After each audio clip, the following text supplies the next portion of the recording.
All right, joining me now, Ben Hodges, a lieutenant general, is a retired United States Army officer who served as commanding general, United States Army Europe, and he is currently the Pershing Chair in Strategic Studies at the Center for European Policy Analysis, and he's talking to us from Frankfurt, Germany. So that's important, I think, because he understands exactly both sides of the pond on these issues with NATO and troops in Europe. Ben, if I can start off, I mean, President Trump, as you're well aware, has reportedly ordered the US military to remove 9,500 troops from Germany. A senior US official has been quoted. There's not an official announcement. The move could reduce the US contingent to 25,000. Can I get your reaction on it?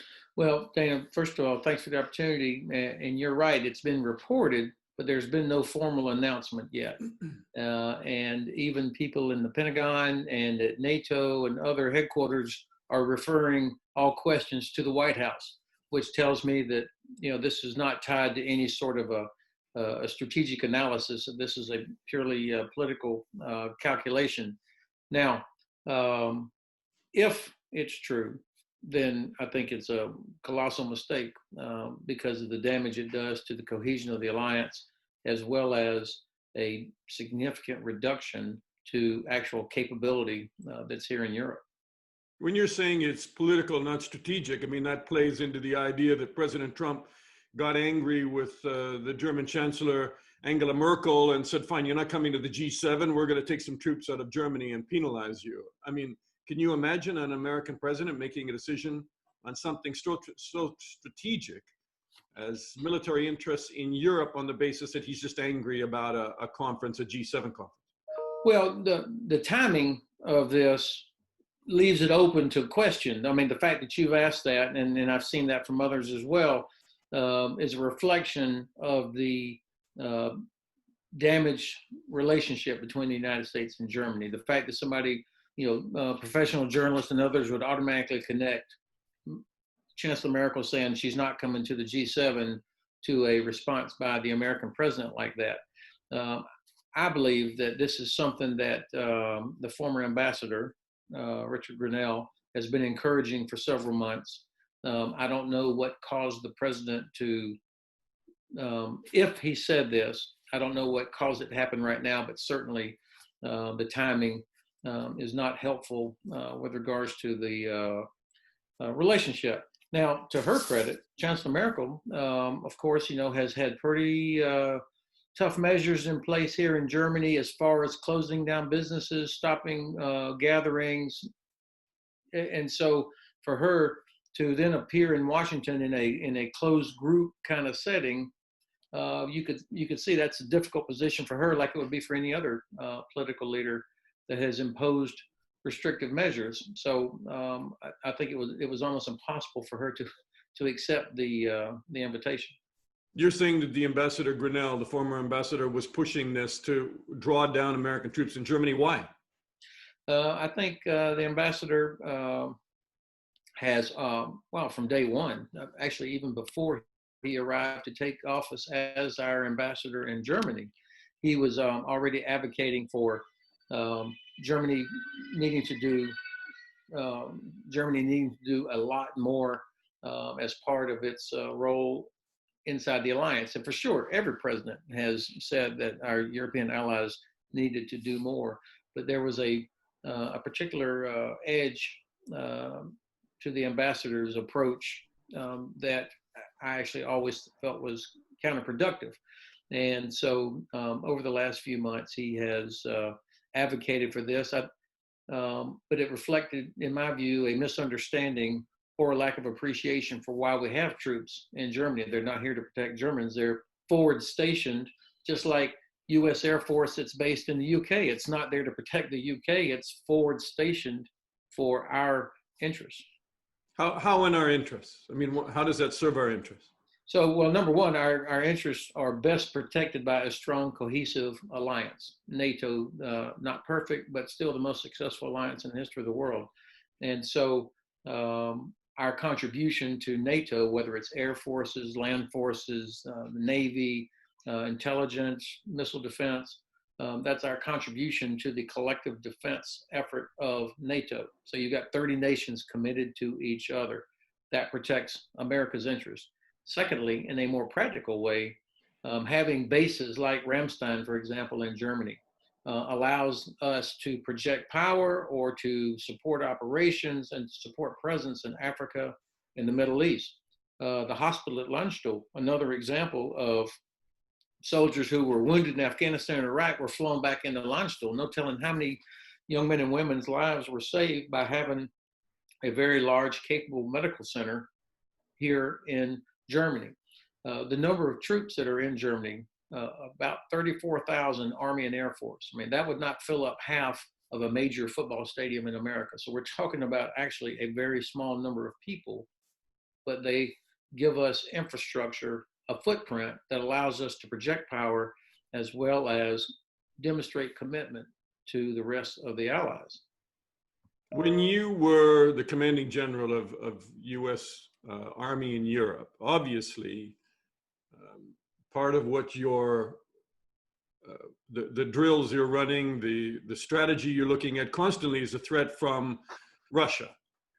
And I know that you were probably quite involved in dealing with Ukraine as well, and the Russian incursion into Ukraine and the seizure of Crimea. And how important are those troops in Germany and our presence in Germany and our contribution to NATO in terms of holding the line, if you want to call it that, in Eastern Europe against President Putin?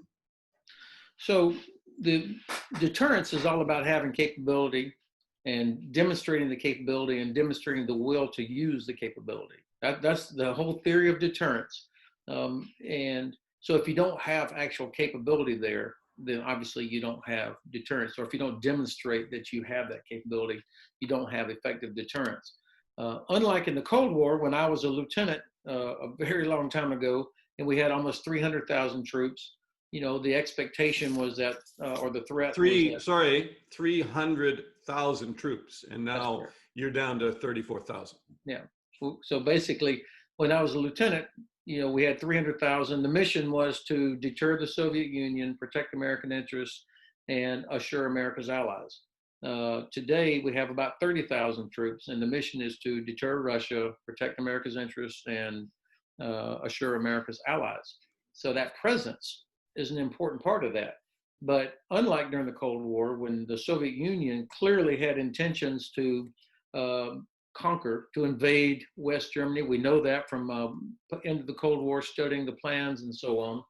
Now, Russia, the Kremlin, does not have the capability to do that, but they also don't have the desire to do that. What they want to do is anything they can to undermine the cohesion of the alliance. So they use cyber, they use disinformation, and frequently they'll talk about the use of nuclear weapons. So to put in the mind of all political leaders that if they launched a short, quick attack into, say, Lithuania or Romania or Estonia, and then they stop and they say, do you really want to get into a nuclear war over Lithuania? And of course, if the alliance doesn't respond to that, then they have effectively wrecked NATO and undermined our alliance. And they also use what their support for the Assad regime in Syria and Libya, which is only made possible because we have not competed effectively in the Black Sea, from their bases in Ukraine. That has put more than 3 million refugees on the road out of Syria into Turkey and the rest of Europe, which obviously undermines the European Union. There's support for General Haftar in Libya. Potentially, there's another 1 million refugees coming across the Mediterranean into Europe. This is not accidental. This is weaponization of refugees by the Kremlin. So competing in the Ukraine, not in the Ukraine, competing in Ukraine is important because without Crimea, without Russia's illegal annexation of Crimea and this bridge they built across the Kerch Strait, which chokes Ukrainian ports on Sea of Azov, this gives Russia the opportunity to dominate in the Black Sea and use it as their launching pad for all the malign activity they're conducting in the Middle East. So how do you analyze the wisdom then of President Trump flirting with the idea of normalizing relations with Russia and maybe even suggesting he could have gone to that G7 meeting with Angela Merkel? Well, even the European allies that tend to be more open to engagement with the Kremlin were astounded that the president would offer an invitation to President Putin to come to the G7. I mean, then they all said that this was completely unacceptable. And an invitation like that, just like a proposal to reduce by almost a third American troops in Germany, is a gift to the Kremlin. They've done nothing to merit such a reduction or an invitation. If anything, they've continued to kill Ukrainian troops in the Donbass every week. They've continued their disinformation efforts, their cyber attacks, and their illegal claims to territorial waters and exclusive economic zone around the Crimea. Why in the world would we offer them? I mean, that's the opposite of being a great negotiator. It's interesting in terms of timing that Russia, because you mentioned the nuclear threat and, you know, a scenario where they might try to seize Estonia or Latvia or Lithuania. Russia has just come out and published its doctrine, not accidentally. They've made it quite known that they might see a limited nuclear exchange or use of a nuclear device in relation to a conflict with NATO. Trump has said he won't renew the START nuclear treaty. He's abandoned the open skies. He's walked away from the INF, the Intermediate Range Treaty. These treaties, I mean, a lot of critics will say, steered us away from a nuclear war, limited or otherwise, because a lot of people don't think you can have a limited exchange anyway, that they have steered us away from a nuclear conflict with Russia. And now we are in a new arms race with super duper missiles and to quote President Trump and other things. Are you worried about the direction that we're heading in, and very rapidly so? So I'm worried on a couple of levels. First, when it comes to these treaties, all of them have flaws because they're all the result of compromise and negotiation. So all of them will have some flaw.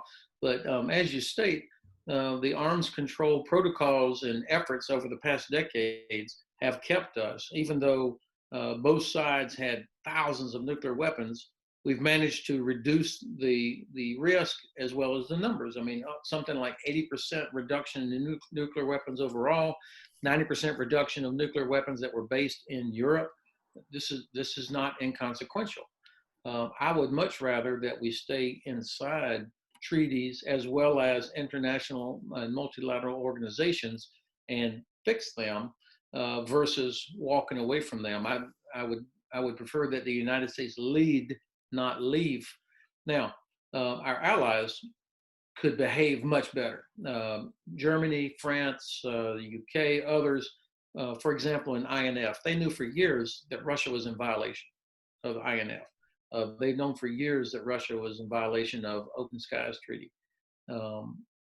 Those countries, instead of criticizing the United States for walking away from them, should have been putting big pressure on the Kremlin to live up to it. And the United States, if we had been thinking more strategically, should have been working with Germany in particular to put pressure on the Kremlin. I think Germany is the only country that can actually influence Kremlin behavior because of its economic power and its leadership inside the European Union. And the same, by the way, with the Chinese Communist Party. So a better approach, in my view, and it's very difficult, obviously, but to work closely with those allies that can bring to bear the right kind of economic leverage on the Kremlin and on the Chinese Communist Party. Now, how do you, sorry? I was just going to say, it's, I'm not opposed to the administration's desire to get China involved in the arms control process. And of course, the Chinese Communist Party right now has zero incentive and zero desire to be a part of it. So there is a strategic challenge for the United States that we can't keep our hands tied here while the Chinese develop unlimited capabilities. That is a concern. And for sure, well, you don't necessarily have to make a choice, do you? I mean, you could extend START with Russia and then pursue negotiations with China. And that was always, if you can comment on it, but that was always the idea, was when you're having 30, 40,000 nuclear weapons on either side of the Soviet Union and America, you can't start talking to people who have nuclear weapons that number in a few hundred. So what you need to do is get the base down to 1,500, as President Obama's negotiations did on START 2, and then work from there towards 1,000, and then bring in the other nuclear powers and try to get them then to sign on to these declarations as well. But you don't have to abandon one to pursue the others, do you? No, absolutely not. I agree with you. I'm just saying that that's the challenge, is trying to figure out how do you put pressure on the Chinese while still maintaining or continuing a process. And honestly, without Germany and other countries bringing pressure, I don't think we're going to be successful. Ben, I've known you since you were a brigade commander for some 20 years now. I think we're getting close to 20 years anyway. And I know the military well because I've been embedded a number of times, and I would not normally ask you a political question because I know you wouldn't answer it. Yeah, none of these are political. When you look at what's going on in America right now, your colleagues, never before have they stepped up and stepped out and spoken out against the use of military by the administration. James Mattis to Colin Powell to dozens of commanders now have come out and said that Trump should not deploy the military in the United States. I'd like your comment on that. Why does it go against what you believe in? I assume it does.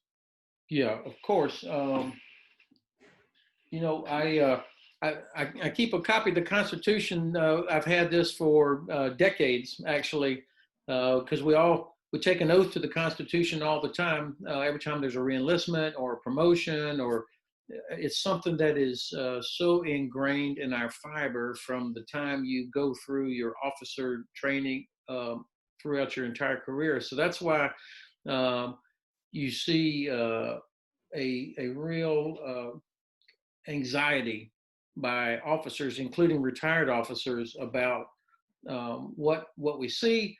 The respect for civilian authority is so ingrained. The respect for our fellow citizens and not using force against fellow citizens is so anathema to everybody in the military, and particularly when we understand the difference between National Guard and regular Army, that there's a reason for that when we grow up in that. So you can see professional officers of all the services really wrestled with this idea. Just like we also hate seeing, monuments in Washington, D.C. being defaced and violence. So there's it was a struggle. I think that when I think about in 1957, when President Eisenhower deployed soldiers from the 327th Infantry Regiment of the 101st. Now, the reason I'm so familiar with this is because the 327th Infantry, of course, is the core of 1st Brigade of the 101st. That's my regiment. And we have a memorial in the brigade headquarters there to when our soldiers were sent to Little Rock, Arkansas, to protect 9 young black children trying to go into a high school that the governor of Arkansas had used the Arkansas National Guard to prevent from happening. And so President Eisenhower, in order to protect these 9 young kids, but also because the image of the United States was so terrible as race riots were happening, the president felt it was appropriate to use the military at that time. And I would completely agree. I've seen nothing in this situation that would warrant the use of the regular military in any kind of a federal role. I think there's so much more that could be done, and part of the negative reaction is also because of the language. I mean, when the Secretary of Defense talks about dominating battle space, when we're talking about American cities, incredible. I mean, it's aberrant to everybody, and so. I certainly would agree with the criticisms of General Mattis, Admiral Mullen, and others. What would you have advised the president if you had been with him and he had said, clear Lafayette Park, I want to go for a walk, and we're going to use tear gas and rubber bullets to do that? Well, first of all, I am very sure that Mark Milley, the chairman of the Joint Chiefs, pushed very hard against the president on using the Insurrection Act and bringing in the regular army. There's no doubt in my mind that he fought back against that very hard. Of course, I was not in the room when the president says, hey, let's go walk over to the church. I believe Mark Milley when he says, we thought we were going to visit the guardsmen that were out there, which makes perfect sense. I mean, that's what a commander does. Of course, he's chairman, he's not the commander, but that's what a leader does. You go see for yourself the conditions. And especially if the president's turning to you to give advice about using military, it would seem completely appropriate to go see for yourself what's going on out there. What the unfortunate part is, this turned into this photo op that was not impromptu by the president, but I think it was a total surprise to Chairman Milley. And, you know, obviously he exited the scene immediately. I think in hindsight, they should have been more savvy to what might happen here. And they probably. But it was wrong. Yeah. You're saying it was wrong. Yeah. In hindsight, I think he probably wishes that they should have been more attuned to what this president would do. And I guess that this is the point, that the president will use the military, and he's talked about it so much, and the language coming out of the White House is just not appropriate.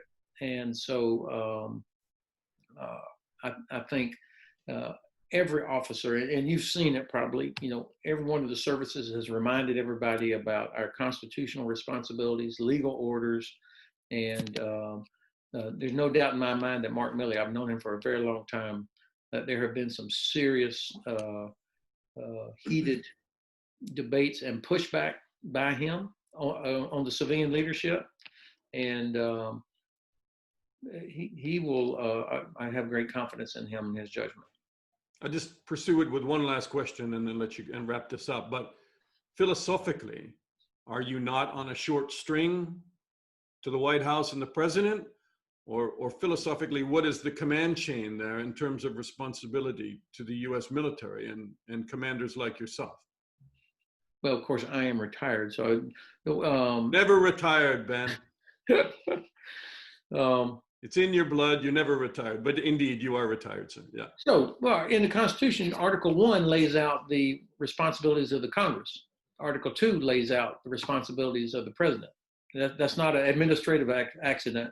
Article 1, so priority is to the legislative branch of government. Article 2 is where it says the president is commander-in-chief, but the military has a responsibility to the Congress also, and that's why our oath is to support and defend the Constitution of the United States. Now, you know, in that excellent article by Ann Applebaum, where she talks about how do people, how do really good people become complicit with behavior, and you know, there's rationalization, and no, maybe I can still kind of control it or influence it, or you know, there's different ways that people try to deal with that. For me, there's no doubt in my mind, I would have no problem telling Mr. President, I'm obviously not your guy, because there's no way I'm going to do that. Now, it's easier for me to say that here in the safety of my retirement, but I am very confident that 3 years ago, if I had been asked when I was commander of U.S. Army Europe to do something that I knew was going to undermine our constitutional authority and also the credibility of the Army as a protector of the people that the American. In fact, I've always bragged to my friends that, hey, you can be sure the American people never worry that the guys with all the guns, the military, are going to take matters into their own hands in the United States.